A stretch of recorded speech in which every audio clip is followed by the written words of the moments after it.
Arjuna, and thanks for joining me today. And I'm gonna do another walk today, and the topic is going to be self-care. So, self-care, something a lot of men struggle with.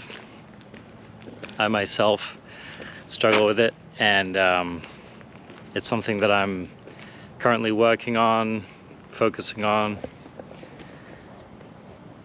And quite frankly, something that a lot of men aren't really explicitly taught to do. So I think a lot of men do engage in various self-caring behaviors without really thinking about them that way.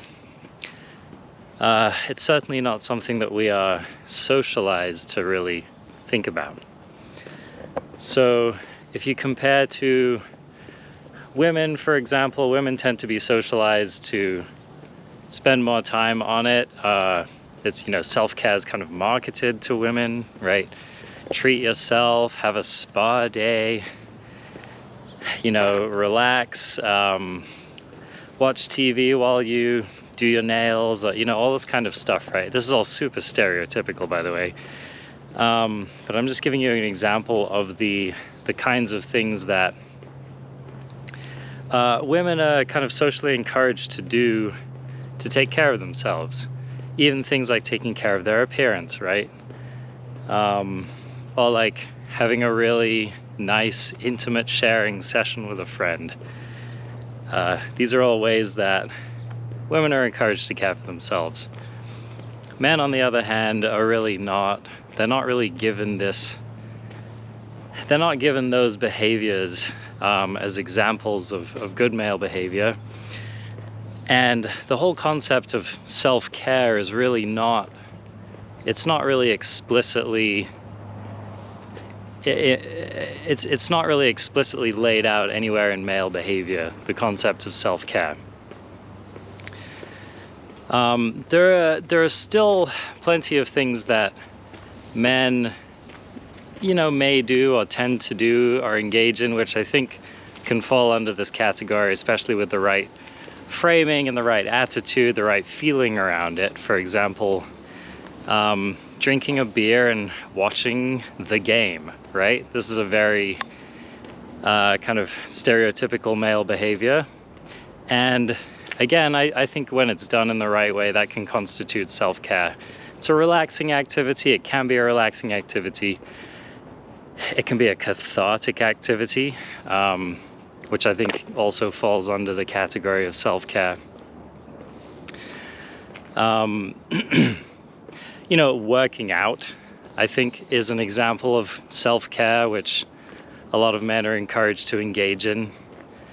I think there are a lot of kind of self-care categories that are more active, which I think men are encouraged to do. Even things like fishing, right? Fishing can be kind of a peaceful activity which, soothes the mind, gets you away from your worries, your concerns. Even something like that, I think that can qualify as self-care, which, many men feel encouraged to do. But I think the concept of really taking time out to care for oneself and to nurture oneself, that particular framing of it is not common when it comes to men. And I like, why is that? That's what I want to get into. Why is that the case? So let's go back to some of the basic framing here. Men are supposed to be, they're generally expected to be, in the culture that I grew up in anyway, very self-sufficient. There's this notion that men are supposed to be tough. There's all the usual crap, don't cry, take it like a man, toughen up, take care of yourself, don't be a wimp, Don't be reliant on other people. These are all very common messages that men are given in their formative years. A lot of times they might not even realize it, right? They might not even, you might not even necessarily be aware that you're getting these kind of messages from your peers, from your parents, from your role models, from the media, all this kind of stuff. So you might not think about it that much. But that really is that's the idea that's being sold to men. And so from this extends a number of harmful behavioral patterns, which I think over time really compound to damage men, both psychologically and physically, and emotionally as well. And I think that lack of self-care is one of the expressions of that. Men are supposed to be tough enough that they don't need it. Men are supposed to be able enough, capable enough, strong enough, tough enough, have enough endurance, etc. Enough vigor. Men are supposed to have enough vigor that they don't really need to take care of themselves.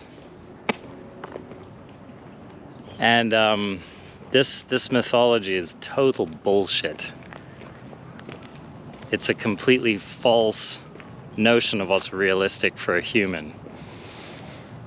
The reality is everybody needs rest, everybody needs nurturing, everybody needs affection, whether it's given from other people or administered to the self.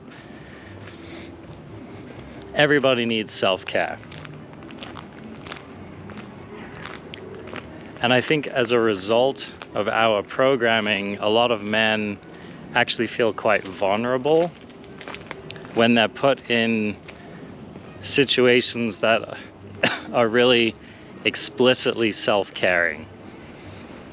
So for example, I think a lot of men would feel very vulnerable to just get a spa treatment, right? A manicure, a pedicure, you know, get a facial, right?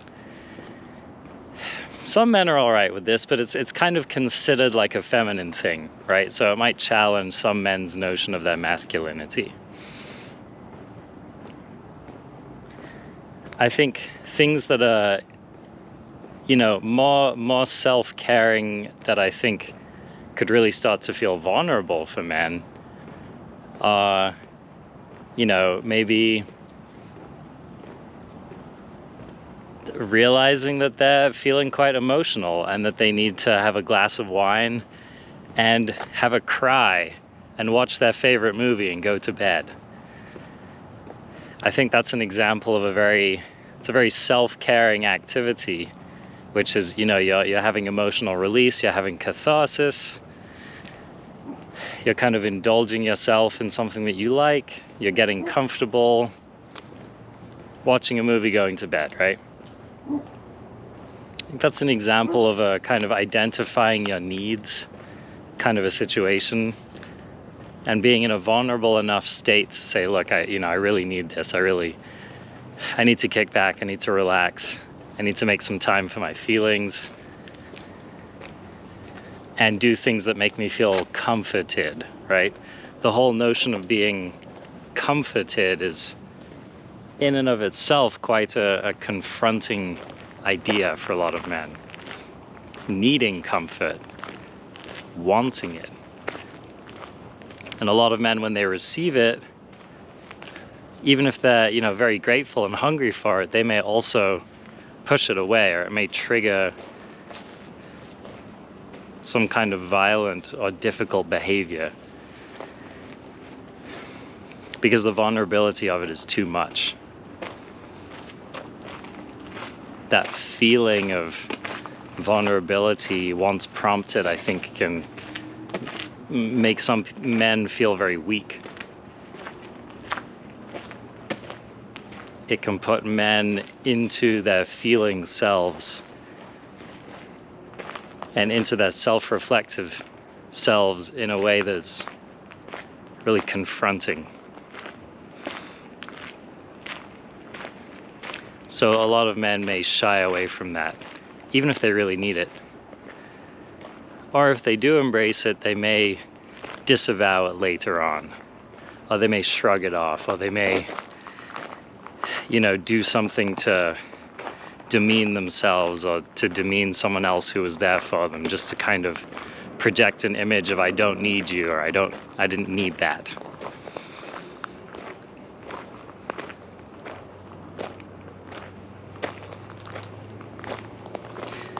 So it can be really vulnerable. However, I think if there's one thing that men really need, it's more self-care. So what happens to people when they're not receiving the care that they need? What are the tells, or what are the symptoms, or what are the expressions of that? People tend to be more anxious. They tend to build up stress more.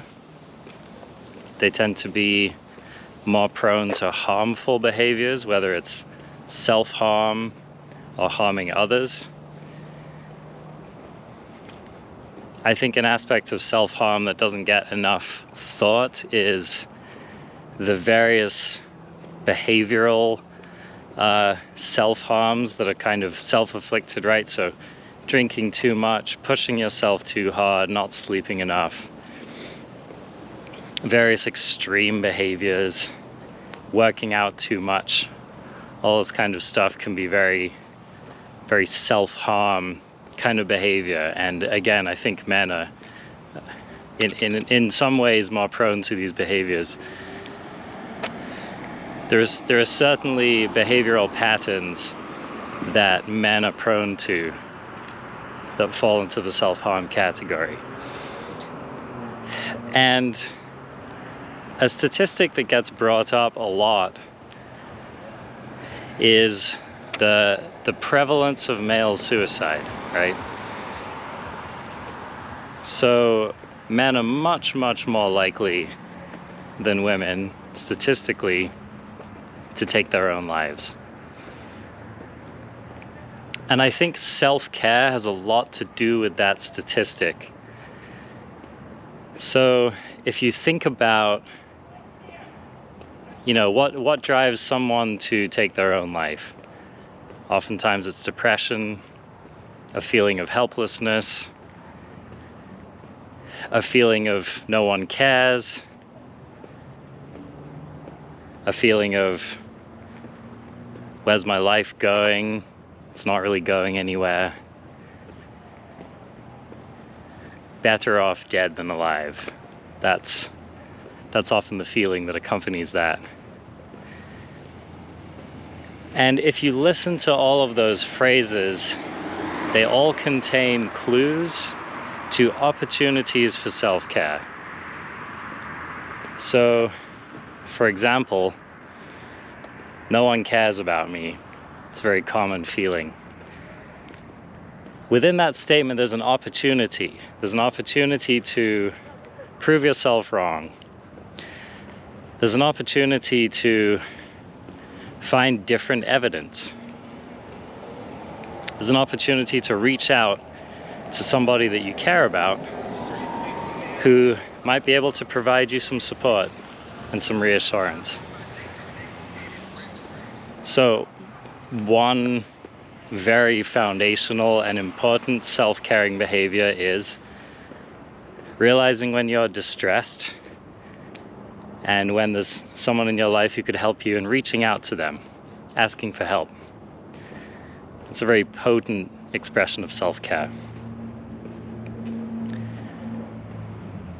A lot of other things that contribute to this air of unease, right? Or the general malaise. The loud car just drove by me here. things that contribute to the general malaise, just lacking some very basic self-care practices, right? If you're not exercising, not feeding yourself well, not making sure that your environment feels safe and comfortable, not providing for yourself in any number of physical or emotional or mental ways, these can exacerbate the conditions which can lead one towards that kind of a mindset, right? So if you're not taking care of yourself, you can accelerate your susceptibility to self-harming behaviors.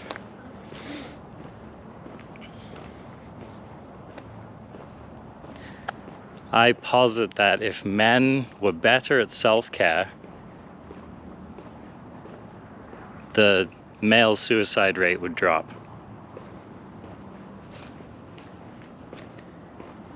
Men who are getting the support they need, who are proactive in taking care of themselves, who are keeping an eye on their mental and emotional health, who are seeking professional care when they need it. That's another really good form of self-care, by the way, going to see a therapist or some other kind of health practitioner, a doctor, perhaps.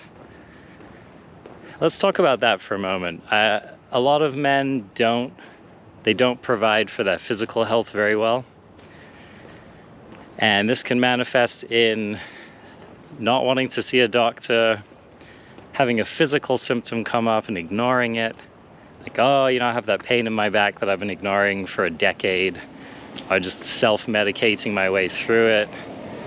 Just toughing it out, pretending it's not a problem. It's a very, very typical male behavior. And a very harmful one. So, even the act of just making a doctor's appointment can be a very profound act of self-care.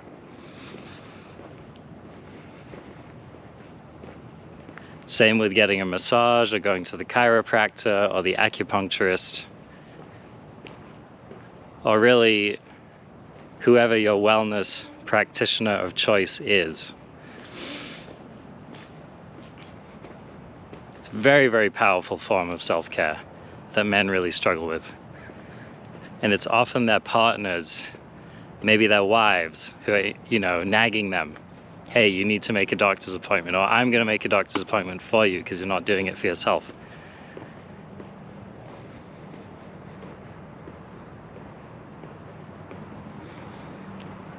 So all of these behaviors are more likely to create a man who's relaxed and well taken care of and less prone to self-harming behaviors, less prone to harming other people. It's a really big part of the equation, and also once you start to get into self-care, it's a gateway.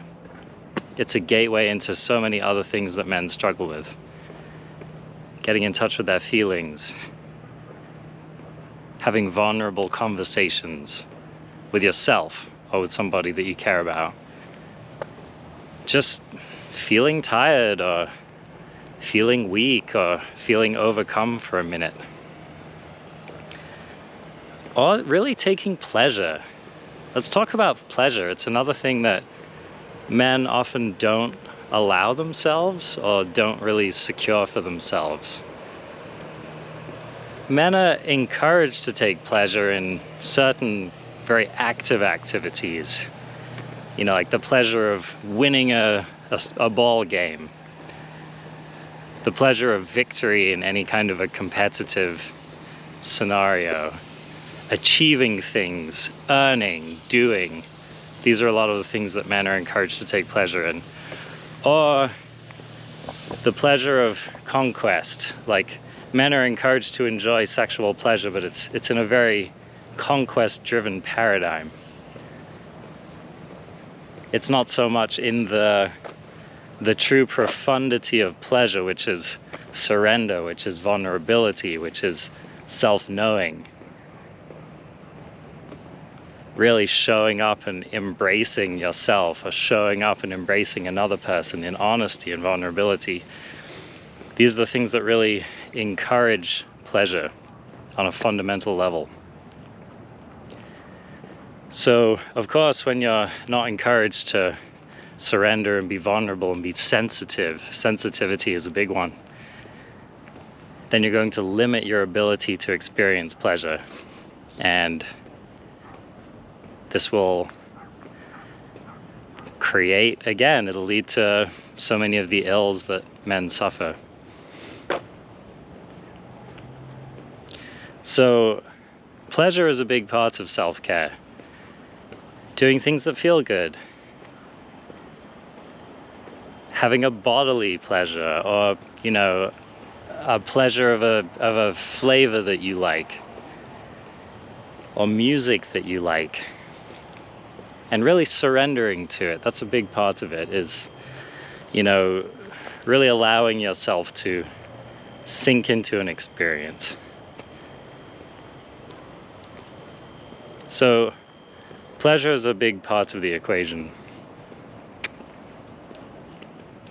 So in conclusion, when men are doing all of these things, when they're taking care of their material needs, their mental, physical, emotional, even spiritual well-being,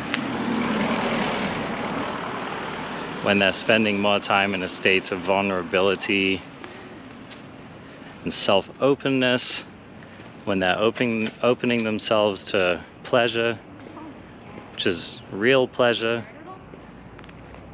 not the pleasure of conquest. When men are taking care of their physical needs, they're going to the doctor when they need to, they're paying attention to themselves, doing simple things like taking a warm bath and relaxing, and not toughing things out. When men are doing all of these things, they are far, far less prone to harming themselves and harming others. And I believe it's a very vital aspect of the goal of moving away from toxic masculinity. So I hope that you, watching this, listening to this, will take more time to think about what self-care looks like for you. And just take a moment to really identify what are some of the self-care activities that I've been needing to do, that I've been putting off. So let's recap some of the examples that we've given.